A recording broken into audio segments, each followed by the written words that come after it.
عمران خان ایک cricket star صرف تھوڑی سی کرکٹ کے اوپر باتیں کر کے کروڑوں روپیہ سال کا کما سکتا تھا، اس کو تو کچھ کرنے کی ضرورت نہیں تھی. اس کو کیا ضرورت پڑی تھی ہاسپٹل بنائے یا بھرا بھرا پھرے یہ گندے گندے لوگوں سے گالیاں کھائے؟ کیا ضرورت تھی اس کو؟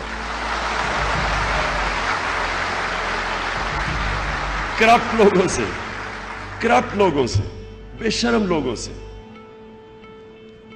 جو کہ کوئی ان کو فکر نہیں ہے کہ بیچارے آدھی آبادی ہماری ملک کی 2 وقت کی روٹی نہیں کھا سکتی، آدھی آبادی پوری ہائٹ پہ نہیں پہنچتی کیونکہ کھانا پورا نہیں ملتا. سٹنٹڈ گروتھ ہے آدھی 50% پاکستانیوں کی. 2.5 کروڑ پاکستانی بچے اسکولوں سے باہر ہیں. انصاف نہیں ہے. تھوڑا سا طبقہ امیر ہو رہا ہے، سارا ٹیکس کس سے اکٹھا کرتے ہیں؟ عام عوام اپنے ٹیکس سے تھوڑے سے لوگوں کو سبسیڈائز کرتی ہے. غریب امیر کو سبسیڈائز کرتا ہے بجائے امیر سے ٹیکس لے کے عوام پہ خرچ کیا جائے. ظلم کا نظام ہے. اور یہ لوگ تو مجھے کیا ضرورت پڑی تھی کہ ان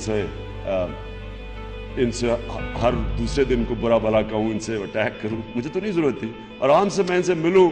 سارے 2-3 تو میرے فینز ہی تھے، کرکٹ کے شوقین ہوتے تھے. آپ کو پتا ہے میاں صاحب کو تو کرکٹ کیپٹن بننا چاہیے تھا، غلطی سے پرائم منسٹر بن گئے.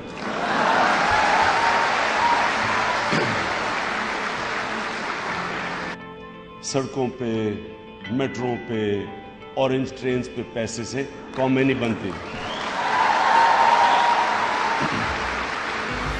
ایشین ٹائیگرز، سارے ایشین ٹائیگرز، ان سب ایشین ٹائیگرز کی آپ ٹائیگر بننے سے پہلے دیکھ لیں اپنے لوگوں کے اوپر پیسہ خرچ کیا. پہلے انسانوں کو ہیومن ڈیولپمنٹ کرتے ہیں، انسانوں کے اوپر ویلیو ایڈ کرتے ہیں، اور وہ پھر لوگ خود ہی اورنج ٹرین چلا دیتے ہیں. لیکن کوئی قوم جو اپنے انسانوں کے اوپر انویسٹ نہیں کرتی آج تک اس نے ترقی نہیں کی. یہ کہ اللہ نے آپ کو اشرف المخلوقات بنایا ہے، آپ کو فرشتوں سے بھی اوپر بنایا ہے. مولانا رومی کہتا ہے کہ انسان جب اپنے نفس پہ اور میں پہ قابو پا جاتا ہے تو فرشتوں سے بھی اوپر چلا جاتا ہے. لیکن جب وہ اپنی میں کا غلام بن جاتا ہے وہ جانوروں سے بھی نیچے چلا جاتا ہے. قرآن کی آیت ہے کہ جب انسان گرتا ہے جانوروں سے بھی نیچے چلا جاتا ہے. جانور تو کھا کے پیٹ بھرتا ہے، اس کے بعد وہ اس کے سامنے، شیر کے سامنے ہرن پھرتے رہے، اسے پرواہ نہیں ہوتی، کھا پیٹ بھرا ہوتا ہے اس کا. یہاں تو پیٹ ہی نہیں بھرتے جانوروں کے، کیونکہ جب انسان میں انسانیت نہ ہو وہ عقل مند جانور رہتا ہے. انسان تو انسان تب ہے کہ جب اس میں انسانیت ہو. جانور بھی آتا ہے دنیا میں، کھاتا ہے، بچے پیدا کرتا ہے اور مر جاتا ہے. تو انسان تو تب ہے جب اس کو یہ فکر ہو کہ میں کسی کو جواب دہ ہوں، میں اس کسی مقصد کے لیے اس دنیا میں آیا ہوں. نہیں تو وہ بھی کھا پی کے چلا جاتا ہے. آپ جب نماز پڑھتے ہیں آپ کیا اللہ سے مانگتے ہیں؟ 5 وقت کی نماز میں ایک ہی چیز مانگتے ہیں نا، کہ اللہ ان کے راستے پہ لگا جن کو تو نے نعمتیں بخشی. ایک ہی چیز مانگتے ہیں نا، باقی تو اللہ کا آپ شکر ادا کرتے ہیں. آپ اللہ کو کہتے ہیں کہ میں صرف اللہ تیری عبادت کرتا ہوں، تیرے سے مدد مانگتا ہوں، رحمان اور رحیم ہے تو. لیکن آپ مانگتے ایک چیز ہے کہ اللہ ان کے راستے پہ لگا جن کو تو نے نعمتیں بخشی. وہ کون تھے؟ وہ پیغمبر تھے. سارے جتنے پیغمبر آئے آپ ان کے راستے کے لیے ہر روز نماز پڑھتے. وہ جتنے بھی پیغمبر تھے جن کے اوپر اللہ نے نعمتیں بخشی، جن کے لیے آج ہم مرنے کے لیے تیار ہیں، کب سے ہزاروں سال وہ دنیا سے چلے گئے، آج بھی ہم مرنے کے لیے. آج بھی لوگ پیغمبروں کو ان کا نام لیتے ہیں. ہم اپنے نبی کے لیے کہ لوگ جان دینے کے لیے تیار ہیں. تو کیا وجہ تھی کہ اللہ نے ہم جب کہتے ہیں کہ اللہ ان کے راستے پہ لگا تو ان کا راستہ کیا تھا؟ سارے پیغمبر، جتنے بھی پیغمبر آئے تھے وہ حق اور سچ کے لیے آئے تھے، وہ سوشو اکنامک جسٹس کے لیے آئے تھے. حضرت موسیٰ رومن جو فرعون تھا اس کی فرعونیت کے خلاف آئے تھے، انصاف کے لیے آئے تھے۔ حضرت عیسیٰ کے اوپر ایک بڑی زبردست کتاب ہے ایک رضا اسلام نے لکھی ہے، The Zealot۔ وہ کہتے ہیں وہ فریڈم فائٹر تھے، وہ جو رومنز کی امپیریلزم تھی اور جو جوئش کلرجی تھی، جو جوئش ایلیٹ تھی، اس کے خلاف عام آدمی کے لیے کھڑے ہوئے تھے۔ اور ہمارے نبی مکہ کی ایلیٹ کے خلاف کھڑے ہوئے تھے، وہاں بھی بڑا امیر تھا اور غریب تھا۔ تو آپ کا جو مقصد ہے، جس طرح ابن خلدون کہتا ہے کہ انسان کا دنیا میں مقصد ہی ایک ہے، to fight for a just society, انصاف کے لیے کھڑے ہو۔ یہ سارے پیغمبروں کا بھی یہ مقصد تھا، یہ آپ کا بھی۔ اللہ نے جو دنیا میں بھیجا ہے، اپنے سے پوچھیں کہ میں اس دنیا میں کیا کر رہا ہوں؟ آپ دنیا میں ایک عدل اور انصاف کے نظام کے لیے آئے۔ اللہ نے کرم کیا میرے پہ، کسی سٹیج پہ میرے پہ اس نے جو سب سے بڑا اس کا تحفہ ہے وہ ہے ایمان، وہ اس نے دے دیا۔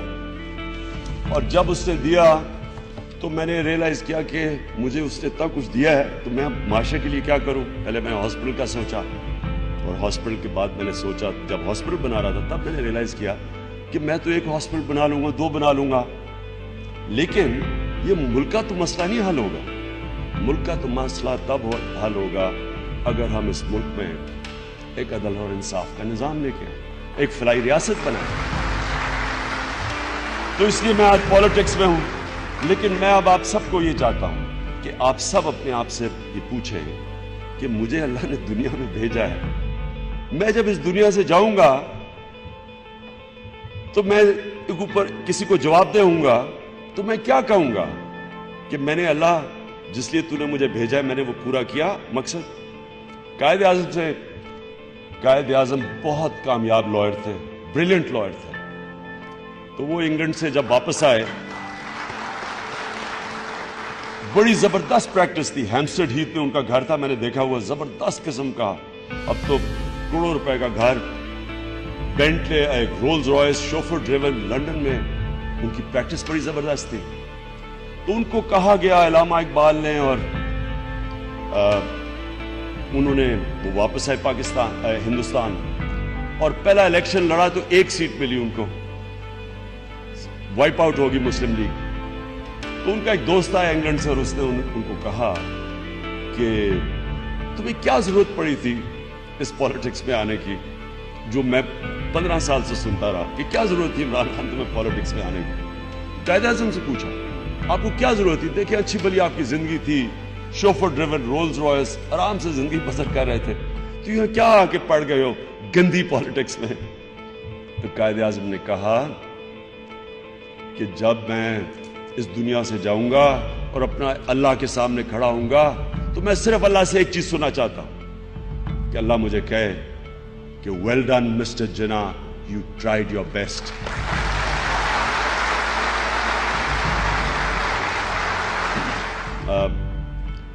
مجھے ذلیل کریں گے لوگ، مجھے یہ بھی بڑا میں نے سنا عمران صاحب آپ کیوں سیاست میں جا رہے ہیں، لوگ آپ کو ذلیل کریں گے، لیکن ایک ایمان والے انسان کا یہ عقیدہ ہے، ہمارا ایمان ہے کہ اللہ کے علاوہ کوئی ذلیل نہیں آپ کو کر سکتا، یہ ہمارا ایمان کا حصہ ہے، اور یہ آپ کو آزاد کرتا ہے۔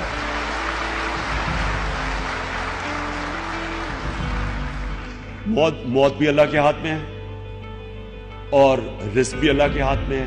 یہ 3 چیزیں کیوں اللہ نے اپنے ہاتھ میں لی تھی؟ آپ کو لیڈر بنانے کے لیے، کیونکہ یہ 3 خوف جب آپ میں سے جاتے ہیں تو آپ بڑے فیصلے کرتے ہیں۔ یہ جو بھی یہ خوف کا غلام بن جاتا ہے وہ اقبال کا شاہین نہیں بن سکتا، کیونکہ یہ سب سے بڑی زنجیر ہے، یہ بزدلی کی، یہ خوف کی جو زنجیر ہے، یہ آپ کو اوپر جانے نہیں دیتی، یہ روکتی ہے راستہ۔